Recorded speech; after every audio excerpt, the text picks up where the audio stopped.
আবহাওয়ার এই মুহূর্তের গুরুত্বপূর্ণ আপডেট উঠে এসেছে। উত্তর পশ্চিম বঙ্গোপসাগর সংলগ্ন উড়িষ্যা পশ্চিমবঙ্গের উপকূলে যে ঘূর্ণাবর্তটি তৈরি হয়েছিল তার থেকে উড়িষ্যার উপকূলে তৈরি হয়েছে একটি নতুন করে নিম্নচাপ।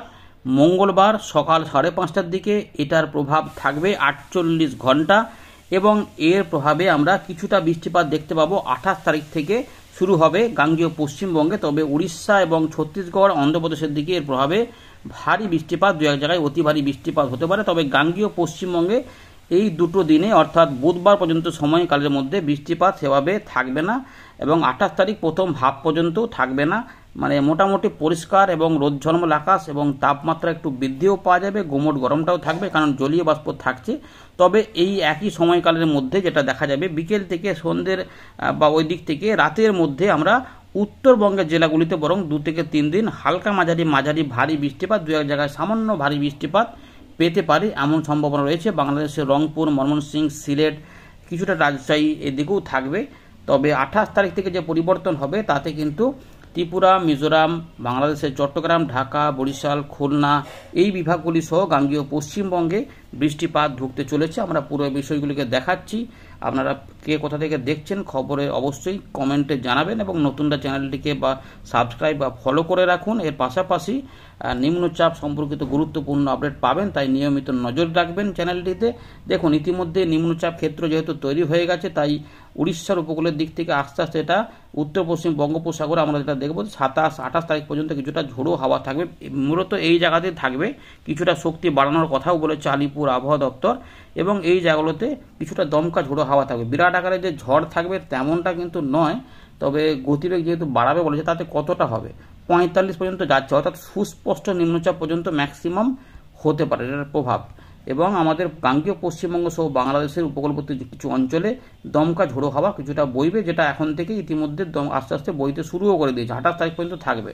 এর টানে প্রচুর পরিমাণে জলীয় বাষ্প ঢুকে যাবে এবং যে টাইফুনটি ছিল কাজিকি ঘূর্ণিঝড় আকারে, সেটা ইতিমধ্যে আছড়ে পড়ে অনেকটা দুর্বল হয়ে গেছে এবং সেটার প্রভাবে আস্তে আস্তে আরও দুর্বল হচ্ছে। তার কিছুটা শেষাংশ একটুখানি হালকা শক্তি নিয়ে আসবে, কিন্তু তার ফলে যেটা হবে এই জায়গা থেকে সাপোর্ট নিয়ে কিছুটা জলীয় বাষ্প ঢুকিয়ে বৃষ্টিপাত ত্রিপুরা বা মিজোরামের দিকে, চট্টগ্রামের দিকে বাড়াবে।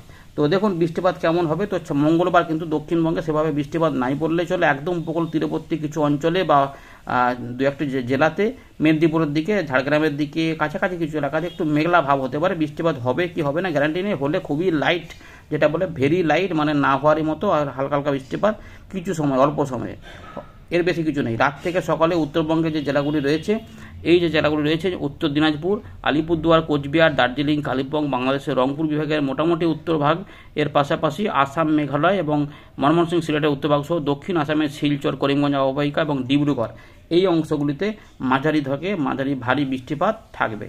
27 তারিখেও বৃষ্টিপাতের সম্ভাবনা গাঙ্গেয় পশ্চিমবঙ্গে প্রায় নাই বললেই চলে। একদম মেদিনীপুর, ঝাড়গ্রামের দিকে কিছু কিছু মেঘ হতে পারে, তাতে ওই পারিপদ জলেশ্বরগুলোতে একটু বৃষ্টিপাত সামান্য থাকতেও পারে, কিন্তু মূলত ভুবনেশ্বর থেকে শুরু করে ওই অন্ধ্রপ্রদেশ, তেলেঙ্গানা, এই নাগপুর এই জায়গাগুলোতে বৃষ্টিপাতটা থাকবে। কিন্তু ওই বিকেল সন্ধ্যের দিক থেকে রাতের মধ্যে উত্তর ভাগে বৃষ্টিপাত থাকবে, যেটা বিহার বা দিকে আমাদের বিহারের পূর্ব দিক বলতে পারেন, দিনাজপুর কাছাকাছি এলাকা সহ আলিপুরদুয়ার, কোচবিহার, জলপাইগুড়ি, দার্জিলিং, কালিম্পং কিছু বৃষ্টিপাত এখানে আসবে। ওই একই সময়কালে রংপুর বা এদিকে ময়মনসিংহ, সিলেট এগুলোতে কিছু বৃষ্টিপাত আসাম, মেঘালয়ের দিকে আসবে 27 তারিখ থেকে 28 তারিখের মধ্যে। এই দুটো দিনে কিছু কিছু বৃষ্টিপাত পাওয়া যাবে। 28 তারিখ থেকে বৃষ্টিপাত ডান দিক থেকে শুরু হবে আমাদের। এখানে থাকবে নিম্নচাপটা, কিন্তু জলীয় বাষ্প ঢুকে থাকবে বলে প্রথমে বাংলাদেশ হয়ে গাঙ্গেয় পশ্চিমবঙ্গে বৃষ্টিপাতগুলো বাড়বে। তার মানে এইগুলোতে এই দিকে আমাদের গাঙ্গেয় পশ্চিমবঙ্গের ঠিক পূর্ব দিকে জায়গাগুলো রয়েছে, মানে 2 মেদিনীপুর, কলকাতা, হাওড়া, হুগলি, 24 পরগনা এবং সামান্য কিছু মেদিনীপুরের পূর্ব দিকগুলোতে হতে পারে। পুরুলিয়া বা পশ্চিম বর্ধমান, বাঁকুড়া, মেদিনীপুর বা মেদিনীপুর বলবো না, ওটা যে বীরভূম, মুর্শিদাবাদ এই দিকগুলোতে কিছু কম বৃষ্টিপাত বা নাও হতে পারে 28 তারিখে, কিন্তু এই দিক ডান দিকগুলোতে থাকবে। এরপরে কেটে যাবে, রাতে একটু অল্প স্বল্প বৃষ্টিপাত হলো, এরপরে সকালের দিক থেকে মেঘলা আকাশ হবে উপকূল তীরবর্তী অংশে, কিন্তু বাকি অংশে রোদের দেখা যাবে, রোদ মেঘের খেলাই চলবে। মূলত জলীয় বাষ্প বেড়ে যাওয়ার ফলে দুপুর বেলার পর থেকে বৃষ্টিপাত ঢুকে পড়বে গাঙ্গেয় পশ্চিমবঙ্গের কলকাতা, হাওড়া, হুগলি, 24 পরগনা, 2 মেদিনীপুর, ঝাড়গ্রাম, পুরুলিয়া, বাঁকুড়া, বর্ধমান সহ গোটা দক্ষিণবঙ্গে ঢুকবে। বাংলাদেশের খুলনা, বরিশাল, ঢাকা, চট্টগ্রাম বিভাগে হবে। তার মধ্যে এখানে ঝাড়গ্রামের পাশে কিছুটা বাড়তে পারে বৃষ্টিপাত, অথবা পশ্চিম মেদিনীপুর এবং বাঁকুড়া এই জায়গাগুলোতে একটু ভারী বৃষ্টিপাত হলেও বাকি অংশে মূলত হালকা মাঝারি এবং মাঝারি থেকে মাঝারি ভারী হতে পারে। সেগুলো কলকাতা, হাওড়া সহ এগুলোতে এরকমভাবে দেখুন সামান্য বৃষ্টি অংশ থাকবে সন্ধ্যে পর্যন্ত, তারপর সন্ধ্যের দিকে আবার বৃষ্টিপাত কেটে যাবে। আর এইগুলোতে তো বৃষ্টিপাত থাকছেই, দেখতেই পাচ্ছেন। এরপরে 29 থেকে 30 উত্তরবঙ্গে কিছু বৃষ্টিপাত হবে, রাত থেকে সকাল আবার ফাঁকা হবে।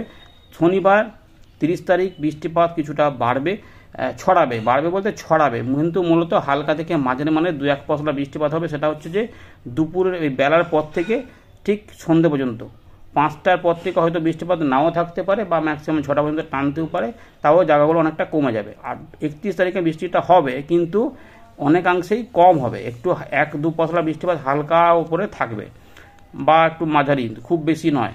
ভারী বৃষ্টিপাত বলতে 1 থেকে 2 দিনের বেশি মোটেই পাওয়া যাবে না। সেটা হচ্ছে যে 29 তারিখ থেকে 30 তারিখের মধ্যে।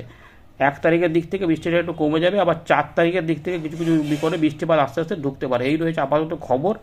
ধন্যবাদ।